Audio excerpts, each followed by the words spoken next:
चलिए, तो मैथ का पार्ट 2 ऑब्जेक्टिव है।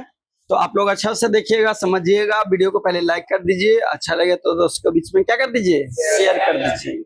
आइए, क्वेश्चन पहला है, प्रथम 5 पूर्ण संख्याओं का मध्य मध्य क्या है? 5 गो पूर्ण संख्या का माध्य ज्ञात करना है। 5 गो पूर्ण संख्या क्या ज्ञात करना है? माध्य। तो पहले तो जान जाइए कि जो पूर्ण संख्या होता है वो 0 से शुरू होता है। 0 1 2 3 4 5 6 ऐसी जाते जाएगा अनंत तक, इन्फिनाइट तक। ठीक है। तो पूर्ण संख्या याद रखिएगा, एग्जाम्पल आपको याद रखना है। पूर्ण संख्या का, प्राकृतिक संख्या का, सम संख्या, विषम संख्या, अभाज्य संख्या, ये सब का। ठीक है। तो पूर्ण संख्या 0 से स्टार्ट होता है। 0 1 2 3 4 5 6 डॉट डॉट जहां तक आप जा सकते हैं, सब क्या है? पूर्ण संख्या। यहाँ पूछा है कि प्रथम 5 पूर्ण संख्या माध्य ज्ञात करना है। क्या ज्ञात करना है? माध्य। तो माध्य का फॉर्मूला होता है कि जय गो संख्या है, क्या को बोला है? 5 गो का। तो 5 गो लो, 1 2 3 4 5। पहला 0 1 2 3 4 5 को बोला है, तो 5 को संख्या ले लेंगे, सबको जोड़ देंगे। जोड़े कि नहीं? माध्य ज्ञात करना है, तो इसका मतलब तो जितना संख्या सबको जोड़ के जय गो संख्या उतना ही से भाग। क्या गो संख्या है? 5 गो, तो 5 से भाग। बोला कि 5 पूर्ण संख्या को माध्य ज्ञात करने का फॉर्मूला है। ध्यान से सुनो, माध्य ज्ञात करने का फॉर्मूला है सभी संख्याओं का योग बटा संख्या। तो सब संख्या का योग ज्ञात किए। 5 को बोला था, 5 को संख्या को जोड़ दिए। अब बटा में 5 संख्या था तो 5 लिखे।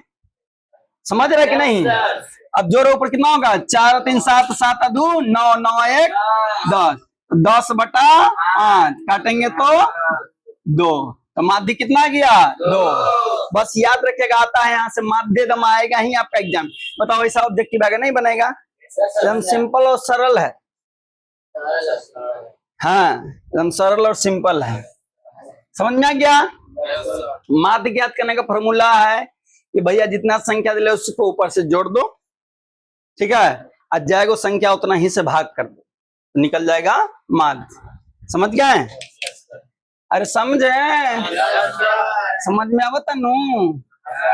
कबनो दिक्कत नहीं खे नु बा? अरे बोलते ना इखे बारे रे, कोनो दिक्कत बा? तोरा का भाई न मन लगता? कुछ में जोश में डूबल है,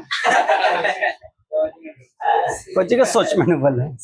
ब्याह करे के जो सोच में डूबल है, ब्याह करके 4-5 गो बाल बच्चा है जो टेंशन में। आओ, हेलो।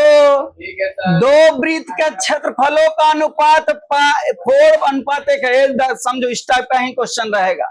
बोला कि 2 वृत्त का क्षेत्रफल का अनुपात दिले है। 2 गो वृत्त है, उसका क्षेत्रफल का अनुपात दिले, एगो का 4:1। तो उसकी त्रिज्या का अनुपात ज्ञात करना है। भैया आपको दिले क्या है? दिले है वृत्त का क्षेत्रफल का अनुपात। तो वृत्त का क्षेत्र, तो मान लो 2 गो वृत्त है, तो माने तो ऊपर प्रथम वृत्त है, प्रथम वृत्त का क्षेत्रफल। 2 गो वृत्त है और नीचे रखते हैं दूसरा वृत्त का क्षेत्रफल।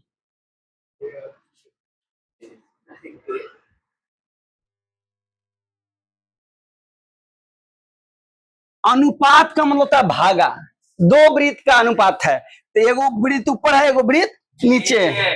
अनुपात का मतलब भाग्य होता है। ठीक है। तो बोला 2 वृत्त क्षेत्रफल का अनुपात, तब दोनों वृत्त का क्षेत्रफल ही दिए। पहला वृत्त का क्षेत्रफल बटा दूसरा वृत्त का क्षेत्रफल बटा कर दिए, यानी अनुपात में दिले कितना है? 4:1। अनुपात को ऐसे ही लिखते हैं, 4:1। ठीक है। तो वृत्त का देखो क्षेत्रफल का अनुपात दे लेता, क्षेत्रफल का अनुपात 4:1, तो लिख दिया प्रथम ऊपर एगो वृत्त नीचे दूसरा वृत्त, दे कितना? 4:1। क्षेत्रफल बोलेगा तो क्षेत्रफल लिखेंगे, आयतन बोलेगा तो आयतन। यहाँ बोला वृत्त का क्षेत्रफल का अनुपात, इसलिए क्षेत्रफल का फॉर्मूला डाले। समझ में आ रहा है कि नहीं? अरे आ रहा है। तो सुस्ताल जैसा लग रहा है, जैसे पंचर हो गया है, तो थुक थुका के चिपका दे, साट दे। आओ बोलो, कोई दिक्कत है? अब फॉर्मूला डालो। वृत्त का क्षेत्रफल देखो, ऊपर वृत्त है तो πr² बड़का आर मान लेते, कोई दिक्कत? और नीचे वाला के πr छोटका आर मान लेते हैं। इन्हें ऊपर डाले वृत्त का क्षेत्रफल, नीचे भी वृत्त का क्षेत्रफल। बस क्या कि प्रथम वृत्त है तो उसका बड़का आर मान लिया, छोटका के छोटका आर। समझ रहे कि नहीं? समझ आ रहा है? चलिए, अति उत्तम। तो 4/1। कोई दिक्कत ना समझ में तो बोलना, फिर से समझाएंगे। मेरा काम है क्या है? विकपद्दी करना, बकचोदी करना, यही ना है काम। पहला ऊपर वृत्त का क्षेत्रफल, नीचे दूसरा वृत्त का क्षेत्रफल। बोलो कोई दिक्कत? पाई से पाई को गांठ दे। अब देखो दोनों जगह स्क्वायर है, तो दोनों जगह स्क्वायर है तो उधर रूट हो जाएगा। दोनों जगह था तो दोनों जगह रूट हो जाएगा कि नहीं होगा? अब रूट से देखो निकलेगा तो 4 का निकलेगा 2 और 1 का निकलेगा 1। तो बोला त्रिज्या, त्रिज्या गया। पूछा था त्रिज्या का अनुपात, भैया त्रिज्या बटा त्रिज्या गया। तो पहले ऊपर वाला पहले लिखाता है, नीचे वाला बाद में। इधर भी लिख दो 2 पहले 1। तो त्रिज्या का अनुपात क्या? 2:1। देख लीजिए कहाँ है 2:1। इसी टाइप का आएगा अनुपात वाला एकदम क्वेश्चन, रहेगा तो रहेगा, उसमें कोई डाउट नहीं है। बाकी को लगता है कि बकचोदी कर रहे हैं तो चुपचाप सुनते रहो, बैठे रहो। जो जरूरी लगे वो लिख लो, तो कोई टांग पसार ले, कोई विशाल के हुआ तो समझाते उसी समय लिख ले मेरे भैया। अंकित मने मने गाल दिए दे, हम बिठल का है सब कह देंगे। 100 गाड़ी मने मने दे दे मोहिता के। गांव में ऐसा सबका एगो न एगो उपनाम रहता है, ठीक है बिठला। चलो आगे बढ़ाओ, समय नहीं है। आगे है, वाह वाह।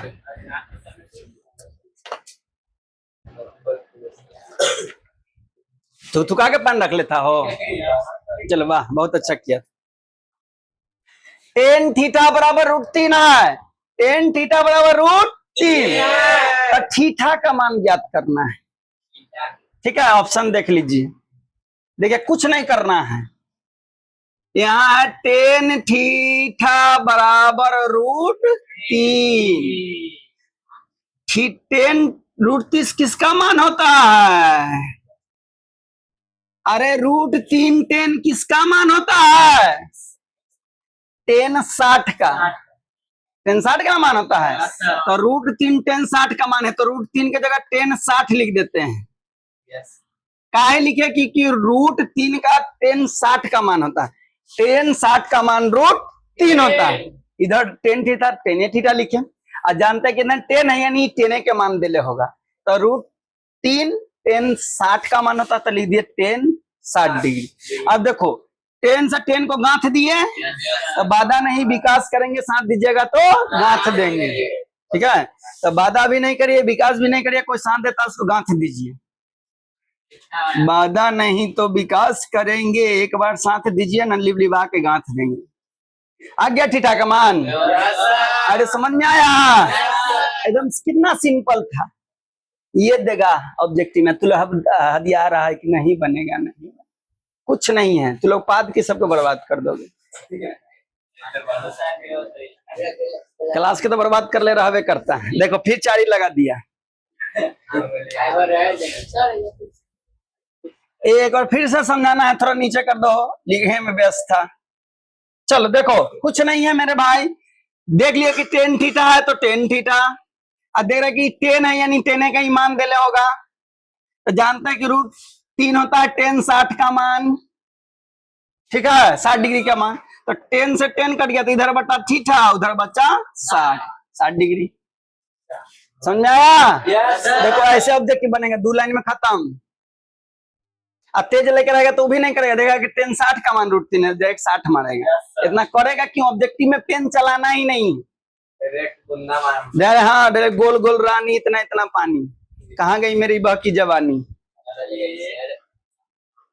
लबुआ देखिए, व्यंजक को 60 + 1 भागा कोट 60 - 1, इसकी मान ज्ञात करनी है। आइए क्या ज्ञात करना है? कोस 60 + 1 बटा कोस 60 - 1। अब कोस 60 का मान ज्ञात कीजिए, यानी 37 का मान होगा, 1/2। तो कुछ मत करिए, फार्मूला आपको बोल देंगे तो कोस 60 का मान होगा 1/2। इधर +1 है तो +1 बड़का को लाइन दीजिए। फिर कोस 60 का मान होगा 1/2 -1। यहाँ तक कोई समस्या है? कोई समस्या है बुआ? ईमान रखे, ना समझ में आ गया तो पूछना कि हाँ सर वो आया कैसे। ना समझ में आ गया तो पूछना कि वो आ रहा है कहाँ से, बताइएगा।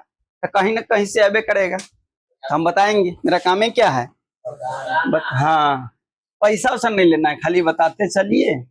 बाकी तो मौसे वाला बात है, मौसी से हो जाएगा काम। की आइए, यहाँ तक इसको समस्या है। अब देखो इसका नीचे कुछ नहीं तो एक लिख सकते हैं, ऊपर हो गया भिन्न का जोड़, नीचे हो गया भिन्न का घटाव। तो कर दो, करने आता है? वाह। देखो तो 2 और 1 कैलसियम लेंगे तो 2, 1 का पारा में 1, 1 का पारा में 2 में तो 2। कोई दिक्कत? नीचे भी ऐसी हो जाएगा 2, 1 - 2 होगा। अरे हाँ कि ना? देखो तो ऊपर होगा 3/2 और नीचे हो जाएगा -1/2। -2 से -2 कट गया तो कितना गया? 3/-1, यानी -3 लिख सकते हैं। तो आ गया आंसर -3। कुछ नहीं था, जोड़ घटाव था। ना समझ में, दोबारा इसको देखो पीछे करके, समझ आया? आ रहा समझ में? उंगली खा रहा है वो, फिर उठ लाली रगड़े लगा। ये नाम नहीं बिगाड़ो हो, अच्छा खासा नाम अंकित है तो नाम क्यों बिगाड़ रहा है? मिटा देना, नाम किसी का नहीं बिगाड़िए। चलो, यदि अल्फा और बेटा, अल्फा और बीटा है, बेटा नहीं, अल्फा और बीटा बहुपद f(x), क्या है? f(x), x² + x + 1 के मूल्य हो तो 1/α + 1/बीटा का मान ज्ञात करना है। कुछ नहीं करना है, कुछ नहीं करना है। आइए, देले क्या है? देले है मेरे लल्ला, मेरे भाई, मेरे प्यारे दोस्तों, x² + x + 1, यही ना देले है? अरे ही देले बानू, यही ना देले बा। आई तो यहाँ बउआ मेरे देखो 1/α 1/बीटा निकालना है, यानी इसमें ABC का उपयोग होगा। अल्फा बीटा जब भी आते ABC का उपयोग होगा कि नहीं? अरे हाँ कि नहीं? होगा। यहाँ A कितना है बताइए? A एज्जा वाला रहता है, तेजा कुछ नहीं तो 1 है। अब B एज्जा वाला रहता है, तब B एज्जा भी कुछ नहीं तो 1, और C एज्जा वाला रहता है, C कितना है? 1। इसमें किसको डाउट? अरे किसको डाउट है? देखो निकालना क्या है, ये में आ जाओ। निकालना है 1/α + 1/बीटा, ठीक है? अरे ठीक है। अब देखो नीचे नीचे कैल्शियम ले लो, इसको एल्शियम ले ले, अल्फा गुने बीटा हो जाएगा। एल्शियम लेंगे तो क्या हो जाएगा? अल्फा गुने बीटा। अब देखो ये अल्फा से अल्फा कट गया तो बचा क्या? बीटा, तो ऊपर बीटा चल जाएगा। अरे अल्फा से अल्फा गांठ दिए तो बचा बेटा, तो बेटा ऊपर, अब बीच में प्लस है तो प्लस, कोई दिक्कत? बीटा से बीटा कट गया तो बचा अल्फा, बचा तो ऊपर चल जाएगा अल्फा, ठीक है? अरे हाँ कि ना? अब देखो इसको सीधा लिख दे, ऐसे लिख दे, अल्फा + बीटा, नीचे अल्फा गुने बीटा, हाँ कि ना? अरे हाँ कि ना?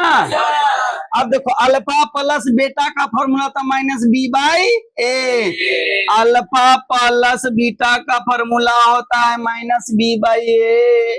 आइए ना, उठाइए ना, बोलो कोई दिक्कत? अल्फा × बीटा का होता है c/a,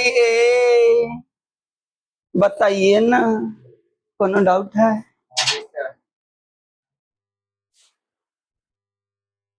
मन मन तो सब गड़िया रहे, तो अपनी छुट्टी तो जल्दी छुट्टी दे देते तो लफड़े टेंशन खत्म, बैठा के झूठ मूठ के विपत्ति करा रहे। आओ ए से एगो गाथ दे, तो बच्चा ऊपर -b और नीचे में c, t नहीं c। अब देखो b का मान कितना? 1, तो -1, c का मान कितना? 1, तो सब लवा चवर कवर करके कितना है? -1। देखें, अब बच्चों को सब सुनने को निकाले कुछ नहीं, अल्फा बीटा रहता तो डायरेक्ट उसको तोड़ने की कोशिश करे, हम कुछ किए जैसे था वैसी कर दिया, इसको बस सॉल्व करके गांठ दी।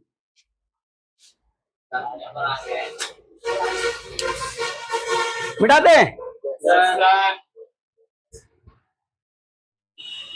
लगावा धीरज जी हमारा दादा में दादी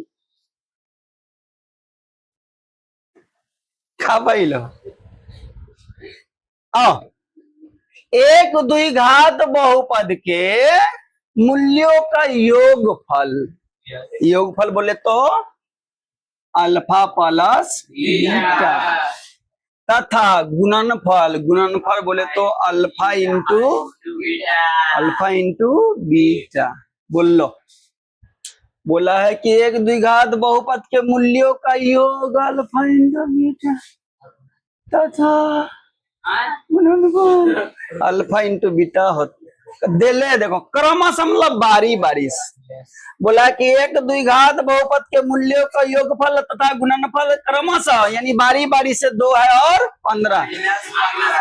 पहले योगफल आया तो यहाँ भी पहले आएगा योगफल, बाद में गुणनफल आएगा तो यहाँ भी आएगा गुणन। यानी बोले तो मैं बोलती है तुम सुनती है समझती आती देखती, यानी अल्फा प्लस बीटा देती 2, अल्फा इंटू बीटा देती -15, तो क्या होती द्विघात बहुपद ज्ञात करती। अल्फा प्लस बीटा देती और अल्फा इंटू बीटा देती, तो ज्ञात करने क्या बोलती द्विघात बहुपद। अभी भी फॉर्मूला है, आप याद करिए जहिया कुमार थे।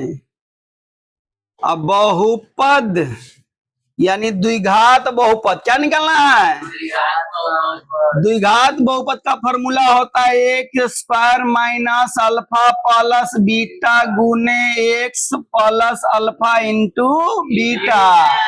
इस द्विघात बहुपद का निकालने का फॉर्मूला है मेरे बाबू, समझ में आ रही है? वाह, तो द्विघात बहुपद निकालने का फॉर्मूला होता है X square minus alpha plus beta गुने X plus alpha into beta. कोनो समस्या? Anybody any question? Nobody? Okay buddy. तो देखो सब दे ले है अल्फा प्लस बीटा 2,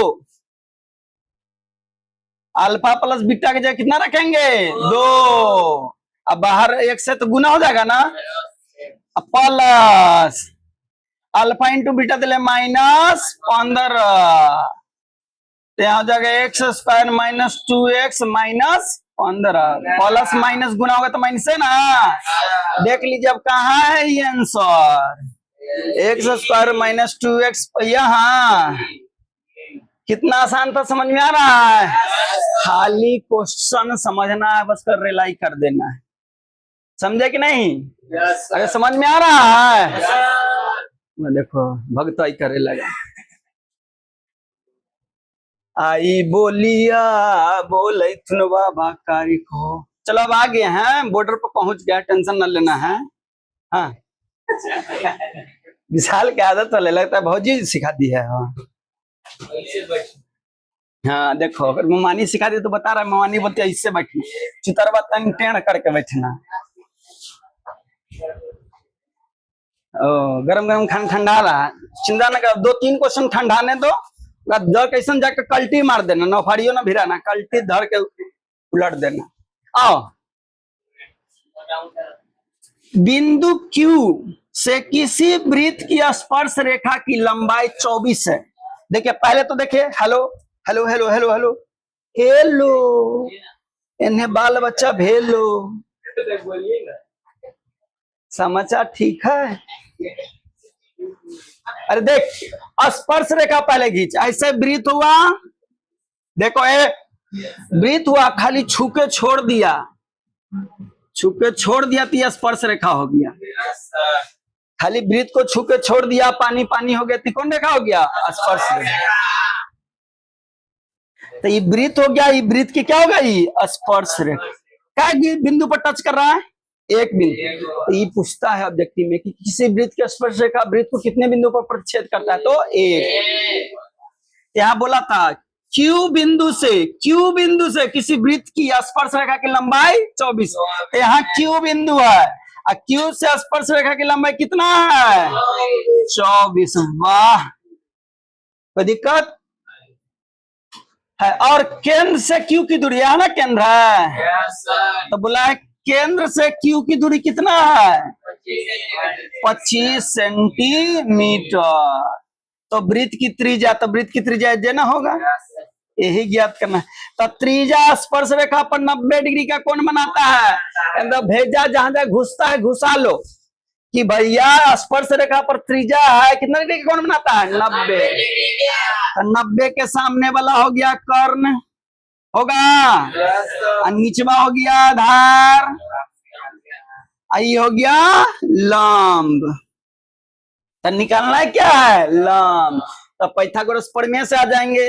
पाइथागोरस प्रमेय क्या कहता है कि कर्ण का स्क्वायर बराबर लंब का स्क्वायर प्लस आधार का स्क्वायर, ये कहता पाइथागोरस थ्योरम। अब रख दो, कर्ण है 25, लंब है, लंब निकालना है, लंब निकालना है ना लल्ला। आधार है 24, 24 का स्क्वायर, ठीक है। 25 का स्क्वायर 625, लंब रहेगा लंबे, और 24 का स्क्वायर 576। गाना सुना, जोगे जोगे 76 की कची है ना। आओ देखो, आओ देखो, ये प्लस में नहीं आएगा तो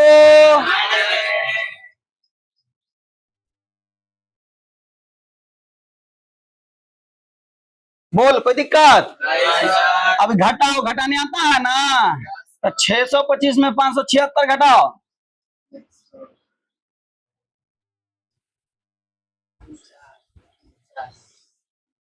इतना आएगा, इतना। देख लो घटा के, घटाने आता है कि सिखाएं? अरे देख लल्ला, घटाओ भी नहीं आता है तुम लोग को, कैसा मास्टर से पढ़ रहा है तुम लोग। तो 15 में से 6 गया तो 9, 11 में से 7 गया तो 4, 5 में से 5, समझा? स्क्वायर हटेगा तो रूट। 49 को लिख सकते हैं 7 गुने 7, लिख सकते हैं ना। आज जोड़ा हो जाता तो एगो बाहर निकल जाता है, तो लंबा गया 7। तो देख लीजिए ऑप्शन कहाँ है, 7। आसान है कि नहीं? बताओ, इससे पढ़ा ले कि नहीं? खाली बाय क्वेश्चन पढ़े, डायग्राम समझिए, गांठ दिए। क्वेश्चन के कहो कि बाधा नहीं, विकास करेंगे। क्वेश्चन तुम साथ दो, हम गांठ देंगे। बिठा दे बहुआ।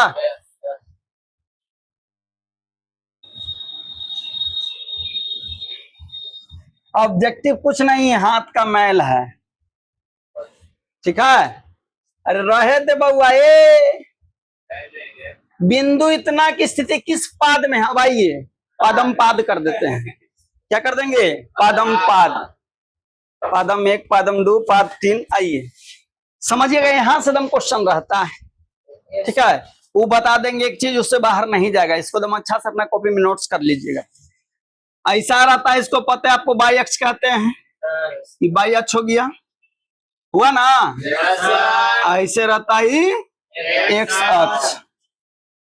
इसमें किसी को समस्या नहीं ना है। अयज्जा रहता है ना, इसको मूल बिंदु कहते हैं। क्या है? मूल बिंदु। मूल बिंदु हमेशा 0 0 रहता है। एक्स का भी मान 0 और वाई का भी मान 0। सब बता रहे हैं जो आता है एग्जाम में। मूल बिंदु 0 0 रहता है, तो एक्स का भी मान 0 और वाई का भी मान 0। कुछ लगा था समझ में आवत है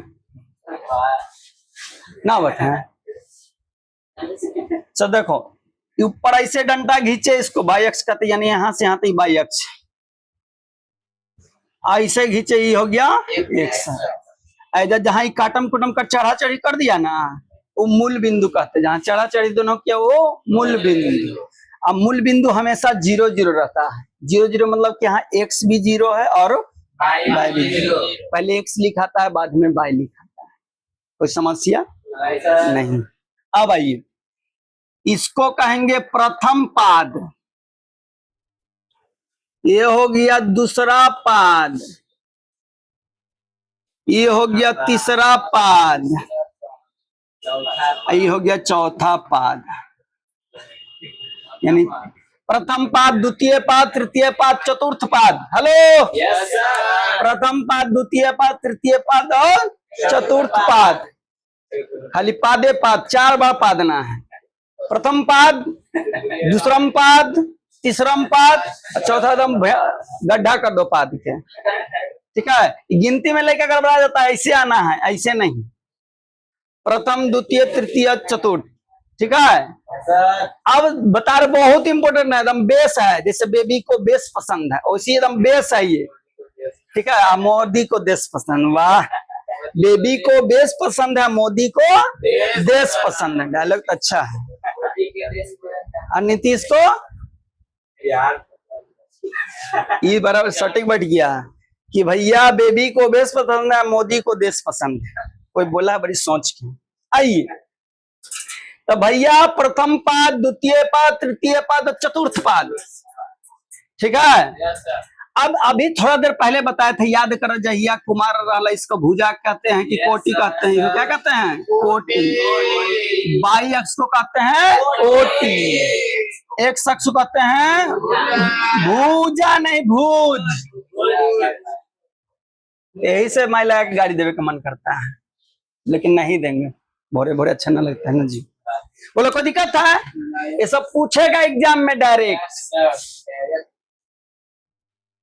वाई अक्ष को कोटि, एक्स अक्ष को भुज, ये मूल बिंदु x अक्ष 0 होता है। ठीक है, ये प्रथम पाद, द्वितीय पाद, तृतीय पाद और चतुर्थ पाद। अब एक चीज बता, देखो, अब नापा नापोगा एज्जा से। देखो, ये पहले नापिएगा ना, तो जब भी नापाएगा प्लस में नापाएगा। एज्जा से एज्जा तक खाली, एज्जा से एज्जा तक भी प्लस में नापाएगा। एज्जा से एज्जा तक प्लस है, एज्जा से एज्जा तक प्लस है, एज्जा से एज्जा तक माइनस है, एज्जा से एज्जा तक माइनस है। समझ में आ रहा है? Yes sir. समझ में आ रहा है? अब देखिए, पहले देखो, कोई भी पाद का मान, यानी पाद को कोटि कहते हैं, कोई भी कोटि का यानी तो पहले एक्स आएगा, बाद में वाई आएगा। तो मान लो पहला में आते हैं, तो यह एक्स है ना, एक्स। तो एक्स का मान क्या है? प्लस। तो पहले प्लस, देखो उसके बाद बाई क्या आएगा, तो बाई भी क्या है? प्लस।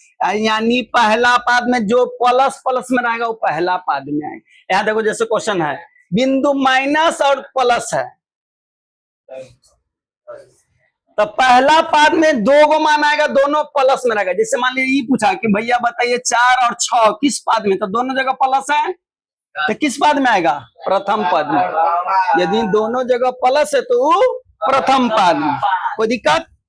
अब दूसरा हम देखिए, पहले लिखते एक्स का मान px है ना, अरे एक्स ना है, तो एक्स का मान माइनस, अब बाई का मान प्लस।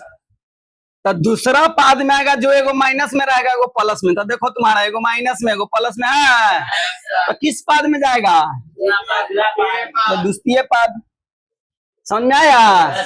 उसी तरह से ये तीसरा पाद में, तीसरा पाद में पहले एक्स का मान, तो एक्स का मान माइनस है, या बाई का मान क्या है? माइनस। तो तीसरा में तो दोनों में माइनस रहे, समझ रहा है? चौथा में आइए, चौथा में पहले एक्स, एक्स क्या है? प्लस, अब बाई क्या है? माइनस। बस इतना ही पूछेगा ना, बता दीजिएगा।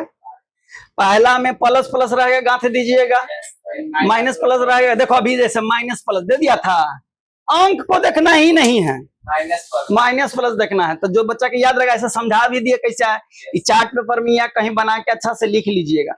इतना से पूछता है बार बार ऑब्जेक्टिव घुमा घुमा के, ठीक है? समझे कि नहीं? भूख लग गया? हाँ, तेरी चिपक रहा है ना। चलो आगे, अब पहुंचल है हो, मिटा देना, मिटा दे बउआ। पढ़े पर से ज्यादा लेकर सके ध्यान है कि जल्दी क्लियर करो ना, हो विपत्ति का करता रहो। लेकिन बहुत इंपॉर्टेंट था बउआ, ये सब देखना एग्जाम में आएगा क्या? चलो ना, फिर आया। निम्न कौन परिमेय संख्या है तो आपको करोड़ों बार बता दिए भैया कि परिमेय संख्या को P बटा Q के रूप में लिखते हैं जहां Q 0 नहीं होता है, उसी को परिमेय संख्या कहते हैं। रगदा रगदी हो गया, दोहरावन द्वार हो गया भैया। परिमेय संख्या या रेशनल नंबर जिसको P बटा Q के रूप में लिखते हैं उसको रेशनल नंबर यानी परिमेय संख्या कहते हैं जहां Q 0 नहीं होगा। अपरिमेय जिसको P बटा Q के रूप में नहीं लिख सकते हैं वो अपरिमेय संख्या। आइए तो इसमें से बोला है कौन है परिमेय संख्या, तो अभी बताएं जो रूट में रहता है वो अपरिमेय, जो रूट में रहेगा वो अपरिमेय। पहले काटो, ऑप्शन में पहले छाटने सीखो। ई नहीं होगा, ई भी देखो नहीं होगा, ई में देखो एगो रूट आ गया तो ई भी नहीं होगा, तब यही ना होगा। छांट के निकाल सकते हो, ऑप्शन से छांटो। बोला परिमेय तो अपरिमेय का हमको काम नहीं है, तो यह रूट में है तो यह अपरिमेय है, ये भी रूट में अपरिमेय है, एगो रूट में आ गया तो ये भी अपरिमेय। पहले ये ना काटना। अब देखो काहे ये अपरिमेय, आपको तुरंत बताएं कि परिमेय और अपरिमेय का जोड़िएगा क्या होगा अपरिमेय। ऐसे काटिए, उस इधर पे तो बोलो सर ये हो काट देंगे, कट जाएगा। तो कटेगा नहीं, पहले देखो गुना होगा नीचे, ये भागा में है दिख रहा है, एंड 2√2 था, नीचे √2 है, तो √2 से √2 कट गया तो ऐसा क्या 2, तो परिमेय संख्या ना हो गया। तो छाटने वाला भी सीखिए, ऑप्शन से भी बहुत जगह जवाब आपको देना पड़ेगा। हर समय कोई जरूरी नहीं कि क्वेश्चन से आंसर आपका आए, कभी कभी आंसर से ही आपको क्वेश्चन पता चलेगा। चलिए आखिरी पड़ाव पर पहुंचते हैं। अब तनी दिल में सुकून आया, सुकून आया। में कौन द्विघात बहुपद नहीं है? अभी बताए थे द्विघात बहुपद का रूप नहीं है, तो रूप क्या बताए कि ax² + bx + c, ये ऐसा है तो बहुपद है, नहीं है तो नहीं। देखो x² कहाँ है, x², ये जो है x², ये क्यूब है तो गया, छाट रहे हैं, ठीक है। यहाँ भी स्क्वायर नहीं यानी ये भी गया, यहाँ स्क्वायर है। अब दो जगह हो गया, दो ऑप्शन तक खत्म। अब चेक करना है कि bx, तो यहाँ देखो x है, यहाँ भी x है। अब कंफ्यूजन बताओ, x है, bx, तो देखो यहाँ रूट में यहाँ कोई है नहीं ना, b रूट में है लेकिन यहाँ रूट में है, तो रूट में नहीं है तो कहानी खत्म, तो ये बचा ही, यानी यही आंसर हो। यहाँ इसको रूप में बस तोड़ देना है, तो लास्ट में तो c कुछ भी हो सकता है, समझे कि नहीं। मान ली रूट में स्क्वायर करता तो रूट से बाहर निकल जाता, समझ गए। तो भैया आज के लिए इतना ही रहेगा। उम्मीद करते हैं सेशन पसंद आया होगा, तो वीडियो को लाइक कर दीजिएगा, जरूर कमेंट करके बताइए कैसा लग रहा है। ठीक है, जय हिंद जय भारत।